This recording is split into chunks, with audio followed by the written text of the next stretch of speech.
성경을 읽어야 하는 분명한 이유 5. 존 라일. 바르게 읽는 모든 사람에게 예외 없이 큰 유익을 끼친 책은 성경 외에는 없습니다. 성경은 이 세상의 지혜를 가르친다고 하지 않습니다. 지리나 천문학을 설명하겠다고 하지 않습니다. 수학이나 자연 철학을 가르치지도 않습니다. 성경을 잘 읽는다고 의사나 변호사나 기술자가 되는 것은 아닙니다. 하지만 지금 우리가 사는 세상 외에 우리가 생각해야 할 또 다른 세상이 있습니다. 돈을 벌고 일을 하는 것 외에도 하나님께서 인간을 지으신 또 다른 목적이 있습니다. 몸의 건강과 외모 외에도 우리가 관심을 집중해야 할 다른 것이 있습니다. 자기 영혼의 유익이 바로 그것입니다. 성경이 특별히 관심을 집중하는 것은 불멸하는 영혼을 이롭게 하는 것입니다. 법을 알고자 하는 사람은 윌리엄 블랙스톤이나 에드워드 석돈을 연구해야 할 것입니다. 천문학이나 지리를 알고 싶다면 윌리엄 허셀이나 찰스 레이엘을 공부하게 될 것입니다. 마찬가지로 어떻게 해야 자기 영혼이 구원받는지 알고자 한다면 먼저 기록된 하나님의 말씀을 연구해야 합니다. 성경은 능히 우리로 하여금 그리스도 예수 안에 있는 믿음으로 말미암아 구원에 이르는 지혜가 있게 합니다. 천국으로 난 길을 보여줄 수 있습니다. 여러분이 알아야 할 모든 것을 가르쳐 줍니다. 믿어야 할 모든 것을 가르쳐 줍니다. 행해야 할 모든 것을 설명해 줍니다. 여러분이 누구인지 가르쳐 줍니다.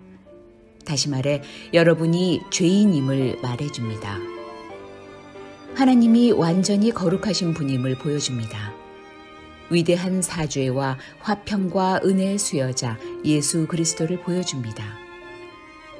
스코틀랜드의 3인의 설교자로 불리는 로버트 블레어, 세뮤엘 러더포드, 데이빗 딕슨이 살던 시대에 한 영국인이 스코틀랜드를 방문해서 그들의 설교를 연이어 들었습니다. 첫 번째 설교자는 그에게 하나님의 위엄을 보여주었고, 두 번째 설교자는 그리스도의 아름다우심을, 세 번째 설교자는 하나님이 경륜을 보여주었다고 말했습니다. 그렇습니다. 첫 장부터 마지막 장까지 성경이 가르치는 것이 바로 이 세 가지입니다. 이것이 바로 성경의 영광입니다. 성령께서 사람의 마음에 적용하시는 성경은 사람들로 하여금 하나님을 향해 결정적으로 돌아서게 하는 주된 도구입니다. 이런 강력한 변화는 보통 성경 말씀의 가르침이나 특정한 본문에 대한 가르침과 더불어 시작해서 사람의 양심을 사로잡습니다. 이런 방식으로 성경은 수천 년 동안 사람들에게 도덕적인 기적을 불러일으켰습니다. 주정뱅이가 온전하게 되고, 방탕한 사람이 순전한 사람이 되고, 강도가 정직한 사람이 되고, 불같은 성질을 가진 사람이 온순하게 되었습니다. 성경은 사람들의 삶을 송두리째 바꿔놓았습니다. 이전 것들을 모두 버리게 했습니다. 모든 것을 새롭게 했습니다. 세속적인 사람들로 먼저 하나님의 나라를 구하도록 만들었습니다. 쾌락을 추구하던 자들로 하나님을 사랑하는 자가 되게 했습니다. 사람이 가진 열망이 아래가 아닌 위를 향하도록 했습니다. 항상 땅의 것을 생각하던 사람들로 하늘의 것을 생각하도록 했습니다. 눈에 보이는 것을 따라 살던 자들로 믿음을 따라 살도록 했습니다. 성경은 세상 구석구석에서 이 모든 일을 불러일으켰습니다. 이런 일은 지금도 중단 없이 계속됩니다. 이 모든 일과 비교할 때 유약한 사람들이나 로마 가톨릭이 말하기를 기적들이 사실이라고 한들 다 무엇이란 말입니까? 하나님의 말씀이 해마다 가져오는 놀라운 변화야말로 참된 기적입니다. 성령께서 사람의 마음에 적용하시는 성경은 회심 이후에 신자가 믿음 안에서 견고하게 서가는 방편입니다. 성경은 신자로 깨끗하게 하고 거룩하게 하며 의로 교훈하고 모든 선한 일을 위해 온전히 구비되게 합니다. 성령께서는 기록된 말씀을 통해 이런 일들을 하십니다. 때로 들려 읽혀진 말씀을 통해, 때로는 선포되는 말씀을 통해 역사하십니다. 기록된 말씀과 상관없이 역사하는 경우는 드뭅니다. 성경은 신자가 이 세상에서 어떻게 행하는 것이 하나님을 기쁘시게 하는 것인지를 가르쳐 줍니다. 삶의 모든 관계에서 그리스도를 영화롭게 하는 법을 가르쳐 줍니다. 성경은 신자로 선한 주인, 선한 하인, 선한 신하, 선한 남편, 선한 아비, 선한 아들이 되게 합니다. 불평 없이 고난과 궁핍을 견디게 하고 그런 때조차 영혼의 평안을 노래하도록 합니다. 성경은 신자로 다가오는 죽음을 직시하고 내가 사망의 음침한 골짜기로 다닐지라도 해를 두려워하지 않을 것은 이라고 고백할 수 있게 합니다. 심판과 영원을 생각하고도 두려워하지 않게 합니다. 뒤로 물러나지 않고 핍박을 견디게 합니다. 그리스도의 진리를 부인하느니 차라리 자신이 자유와 생명을 부인할 수 있게 합니다. 여러분, 기진하고 힘이 없습니까? 성경이 여러분의 영혼을 일깨웁니다. 여러분, 슬픕니까? 성경이 여러분에게 위로를 줍니다. 여러분, 잘못된 길로 가고 있습니까? 성경이 여러분을 돌아오게 합니다. 여러분, 연약합니까? 성경이 여러분을 강건하게 합니다. 여러분, 벗들과 어울립니까? 성경이 여러분을 악에서 떠나게 합니다. 여러분, 외롭습니까? 성경이 여러분과 더불어 대화합니다. 이는 모든 신자에게 성경이 하는 일입니다. 큰 자는 물론 작은 자에게까지 예외가 없습니다. 가난한 자는 물론 부자에게도 그렇게 합니다. 이미 수천 년을 그렇게 역사했습니다. 지금도 날마다 그렇게 역사합니다. 성경이 있고 그 마음에 성령이 거하는 사람은 신령한 지혜로 준비된 사람입니다. 생명의 떡을 떼기 위해 사제에게 달려갈 필요가 없습니다. 모든 진리로 인도함을 받는데 오랜 전통도 교부들의 저작도 교회의 칙령도 필요 없습니다. 이미 그 앞에 진리의 샘이 열려 있습니다. 더 이상 무엇이 부족합니까?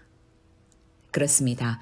감옥에 혼자 갇혀 있거나 외딴 섬에 던져져서 교회나 목사나 성례를 더 이상 볼 수 없게 되었다 해도 성경만 있으면 그는 틀림없는 인도자를 얻는 것입니다. 부족함이 없습니다. 성경을 바로 읽을 의지만 있다면 틀림없이 성경은 천국으로 난 길을 가르칠 것입니다. 성경만이 절대로 확실합니다. 교회가 아닙니다. 공회도 아닙니다. 목사도 아닙니다. 오직 기록된 하나님의 말씀만이 무오합니다. 성경에 구원하는 능력이 있는지 도무지 모르겠다고 말하는 사람들이 많습니다. 성경을 읽으려고 시도해 보았지만 도통 남는 것이 없다고 합니다. 너무 어렵고 심오해서 무슨 말인지 모르겠다고 합니다. 성경에 능력이 있다고 하는데 도대체 그것이 무엇인지 물어옵니다. 물론 성경에는 난해한 말씀들이 있습니다. 하지만 우리가 모두 이해할 수 있다면 그것은 하나님의 말씀일 수 없습니다. 성경에는 우리가 이해하기 힘든 말씀들이 있습니다. 성경의 모든 것을 이해할 만큼 우리의 지각이 온전하지 못하기 때문입니다. 물론 성경에는 이성의 능력을 넘어서는 내용들이 있습니다. 하지만 우리가 가진 총명의 눈이 흐리지 않다면 설명하지 못할 내용도 없습니다. 우리의 무지를 인정하는 것이야말로 모든 지식의 초석과 토대가 아닙니까? 사람이 학문의 진보를 이루고 무엇을 알아가기 전에 먼저 당연한 것으로 받아들여야 할 많은 원리들이 있지 않습니까?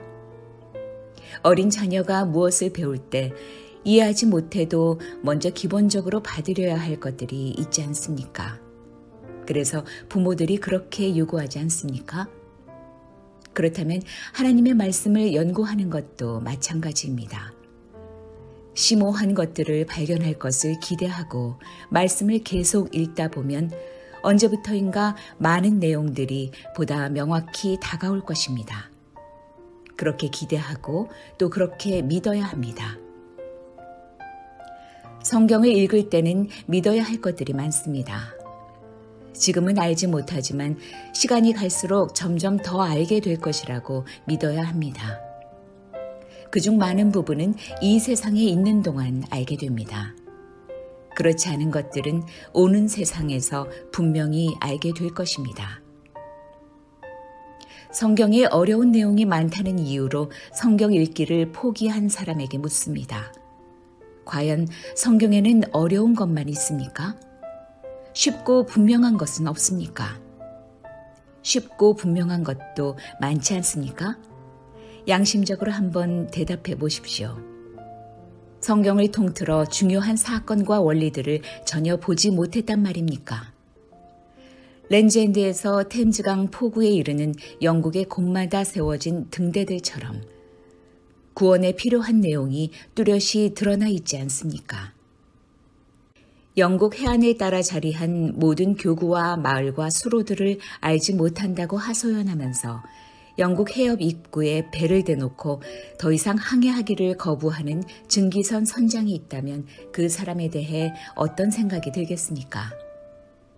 리저드, 에디스톤, 스타트, 포틀랜드, 성 캐서린, 비치헤드 등지에 자리한 등대들이 거리의 가로등 마냥 강포구까지 그를 인도하기 위해 불을 밝히고 있음에도 그렇게 이야기한다면 그를 게으른 겁쟁이라고 생각할 수밖에 없지 않겠습니까?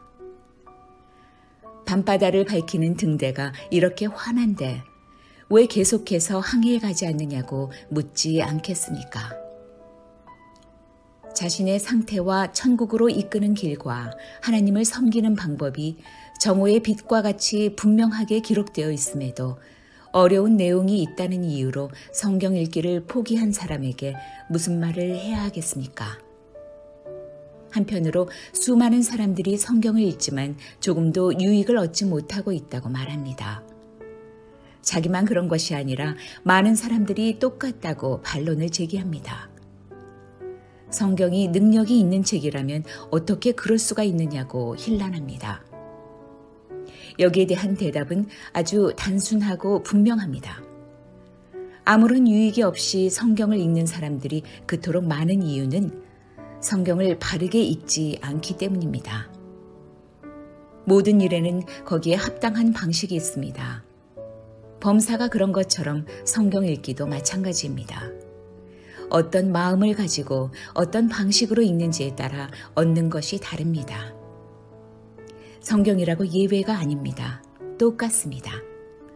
성찬에 참여하여 떡과 포도주를 받는 것 자체가 유익을 주지 않듯이 단순히 활자만 따라 읽어서는 성경으로부터 아무런 유익을 얻지 못합니다. 성경은 간절한 기도와 겸손한 마음으로 읽어야 합니다. 가장 잘 만들어진 증기기관차라도 그것을 어떻게 작동하는지 모른다면 그것이 다 무슨 소용이겠습니까?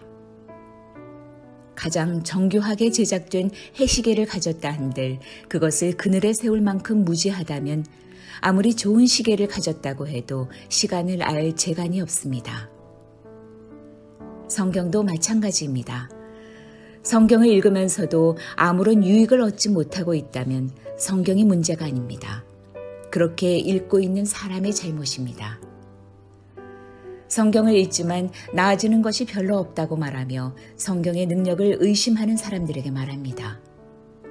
자신이 잘못 사용하고 있다는 생각은 하지 않고 유익이 없다고 하면서 그것을 반대하는 근거로 내세워서는 안 됩니다.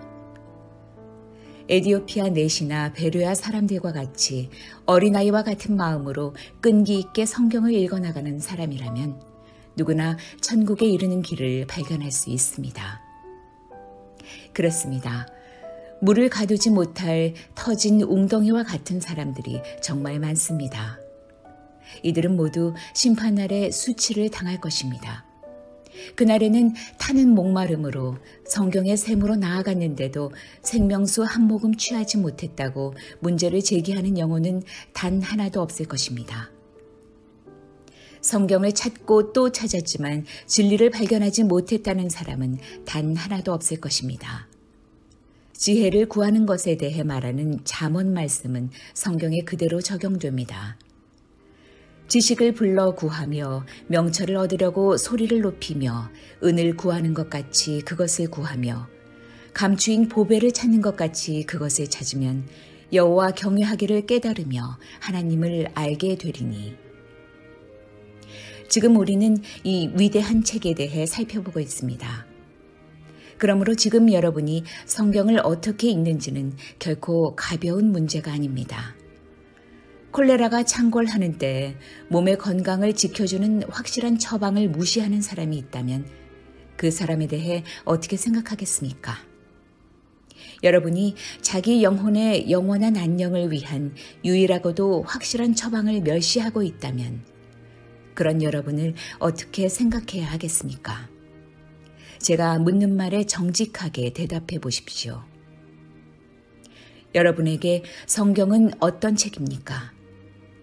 여러분은 성경을 읽고 있습니까? 읽는다면 어떻게 읽습니까? 아멘.